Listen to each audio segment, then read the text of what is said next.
Hello friends, मैं सुदेश उपस्थित हूँ और शुभम क्लासेस में आप सबका स्वागत है। सबसे पहले आप हमारे चैनल को सब्सक्राइब कर लें और अगर आपको वीडियो पसंद आता है तो उसको लाइक जरूर करिएगा। अगर आपको कुछ समझ नहीं आया तो भी आप उसे कमेंट बॉक्स में जरूर लिखिएगा।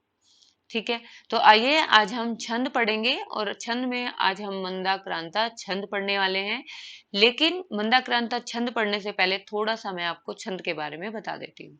ठीक है, जो छंद शब्द है, देखो छंद जो शब्द है वो छद धातु से बना है। ठीक है, छद धातु से उसमें असुन प्रत्यय जुड़कर ये शब्द जो है वो बना है। ठीक है, अब छंद शास्त्र के प्रवर्तक कौन है? सबको पता है, आचार्य पिंगल है। और छंद की हमारी परिभाषा क्या है? यद अक्षर परिमाण तत्छंद, यानी ऐसे रचना जिसमें अक्षरों की मात्रा का ध्यान रखा जाता है वो छंद होता है। ठीक है, छंद के अंदर हम क्या क्या चीजों का ध्यान रखते हैं? यति, गति, तुक, पाद या चरण कह लो। ठीक है, चरण, मात्रा या गण और गण गण इन नियमों से जो युक्त रचना है वो हमारी छंद कहलाती है और इनका हमें ध्यान रखना पड़ता है। ठीक है, तो आइए आज हम, जैसा कि मैंने आपको बताया कि हम मंदाक्रांता छंद पढ़ने वाले हैं। मंदाक्रांता छंद, ठीक है, मंदाक्रांता का मतलब क्या है? मंद मंद यानी धीरे धीरे, मंद मंद यानी धीरे धीरे, जो आक्रांत कर दे, रसाभोर कर दे, वो क्या होता है? मंदाक्रांता। यानी मंदाक्रांता छंद हम पढ़ने वाले हैं। जैसा कि आप सबको पता है कि जो मेघदूत है कालिदास का, वो भी मंदाक्रांता छंद में ही है। ठीक है, अब हम इसका लक्षण पढ़ते हैं। लक्षण क्या है? मंदाक्रांता, मंदाक्रांता जलधि षड गई मभौन तौता गुरु चेता। ठीक है, तो यानी जो मंदाक्रांता है, अब देखो इसकी यति कहाँ पर होगी, हमें यहां से पता चलेगा। ठीक है, जलधि, जलधि कितने होते हैं? यानी कि जलधि होता है समुद्र, समुद्र कितने होते हैं? 4। षड मतलब क्या होता है? 6। और अग, अग मतलब पर्वत। ठीक है, अग मतलब पर्वत, पर्वत कितने होते हैं हमारे? 7 होते हैं। ठीक है, और 7 पर्वतों में कौन कौन से पर्वत होते हैं हमारे, ये भी बता देती हूँ। महेंद्र, मल्य, सह्य, ठीक है, हिमालय, जो प्रसिद्ध पर्वत है वो 7 हैं। रैवतक, रैवतक पर्वत, ठीक है, विंध्या, विंध्य पर्वत, और कौन सा है हमारा? अरावली पर्वत। ठीक है, अरावली पर्वत, ये हमारे 7 जो पर्वत है वो प्रसिद्ध है। ठीक है, अब हम इसमें गण कैसे देखेंगे? जो ये लक्षण है हमारा मंदाक्रांता छंद का, ये जो मंदाक्रांता छंद है इसका जो लक्षण है वो क्या होगा? ठीक है, अब देखो कैसे हमें पता चलेगा। सबसे पहले इसमें क्या आएगा? इसमें आएगा मगन। क्या आएगा इसमें? मगन आएगा, म से मगन। फिर हमारा क्या है? भगन। ठीक है, फिर हमारा क्या है? भगन, मगन, फिर क्या है? भगन, उसके बाद क्या है? नगन, उसके बाद क्या है? फिर से तगन। ठीक है, उसके बाद फिर से इसमें हमारा क्या है? तगन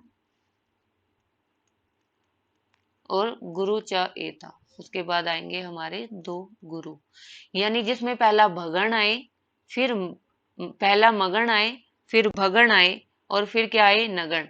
तो इसका मतलब वो मंदाक्रांता छंद का उदाहरण है। ऐसे हमें पहचान करनी है। ठीक है, तो देखिए हम कैसे पहचान करेंगे। आपके एग्जाम में कैसे आएगा, आपको ये उदाहरण दे देंगे। ठीक है, और ये उदाहरण बताना है आपको कौन से छंद का है। ठीक है, तो सबसे पहले किसी भी छंद, किसी भी लक्षण से या किसी भी लक्षण से हम याद कर सकते हैं, याद रख सकते हैं कि जो उदाहरण है वो कौन से छंद का उदाहरण है। ठीक है, मान लो आपको पेपर में ये आया उदाहरण। ठीक है, आपसे पूछा गया कौन सा छंद है। ठीक है, तो आपको क्या पता होना चाहिए? सबसे पहले छंद का लक्षण पता होना चाहिए। ठीक है, आपको पता होना चाहिए उस छंद के लक्षण में कौन कौन से गण हैं। ठीक है, तो सबसे पहले आपको क्या करना है? जैसे ही आपके सामने उदाहरण है तो सबसे पहले आपको करना है इसके गण लिखना। ठीक है, अब गण लिखते हैं। गण में अब हमें लघु और गुरु इस पे मार्क करना है। ठीक है, अब देखो क के पीछे आधा श पड़ा है तो इसका मतलब ये क्या है? गुरु है। उसके बाद च पे छोटी की मात्रा लेकिन पीछे आधा त पड़ा है तो फिर से ये गुरु हो गया। क पे आ है तो गुरु हो गया। त पे आ है तो ये क्या हो गया, गुरु हो गया। व पे छोटी की मात्रा है तो लघु होगा ये। र ह ये लघु होंगे। ग को उ की मात्रा है लघु होगा। र को उ की मात्रा लघु होगा। अण पे आ की मात्रा है तो ये हमारा क्या होगा, दीर्घ होगा, मतलब कि गुरु होगा। ठीक है, व पे आ की मात्रा है तो क्या होगा, गुरु। ध पे छोटी की मात्रा लघु। क पे आ की मात्रा गुरु। र पे आ की मात्रा पीछे आधा त पड़ा है तो गुरु होगा।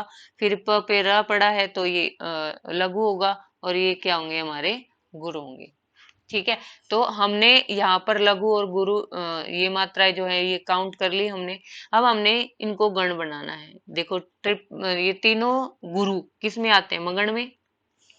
ठीक है, एस आई आई ये किसका होता है, भगण का। भगण ये सबको पता ही होगा, बताने की जरूरत नहीं है। यमाता राज भान सलगा। ठीक है, भान सलगा, इससे हम गण डिसाइड करते हैं। ठीक है, फिर तीनों आई, तीनों लघु किस में होते हैं, न स ल नगण में होते हैं। ठीक है, फिर एस एस आई ये क्या होगा हमारा, तगण। दो गुरु एक लघु, देखो तगण, तगण ये आ गया। ठीक है, उसके बाद फिर से एस एस आई है, ये क्या है, तगण है, और ये बाद में हमारे क्या है, दो गुरु हैं। ठीक है, इस प्रकार हमने देखा कि मगण भगण नगण। अब म भ न तौ, अब ये किस में है, म भ न तौ, ये किस में है, लक्षण में, मंदाक्रांता के लक्षण में। तो यहाँ से हमें पहचान करनी है कि ये कौन से छंद का उदाहरण है। तो ये मंदाक्रांता छंद का उदाहरण है। इस तरह से हम चेक करते हैं किसी भी उदाहरण में कि ये कौन से छंद का उदाहरण है। ठीक है, तो हमारा ये उदाहरण था मंदाक्रांता छंद का। कश्चित कांता विरह गुरुणा स्वाधिकारात् परमता शापेन तं गमितं महिमा वर्ष भोगेण भरतौ यक्ष चक्रे जनकतन्या स्नान पुण्योत्केषु स्निग्ध छाया तरुषु वसतिं रामगृहाश्रमेषु। ठीक है, तो ये हमारा मंदाक्रांता छंद था। और आई थिंक आपको ये समझ भी आ गया होगा। अगर इसमें आपको कोई भी डाउट है ना तो मुझे जरूर बताना कमेंट बॉक्स में। Okay, thank you.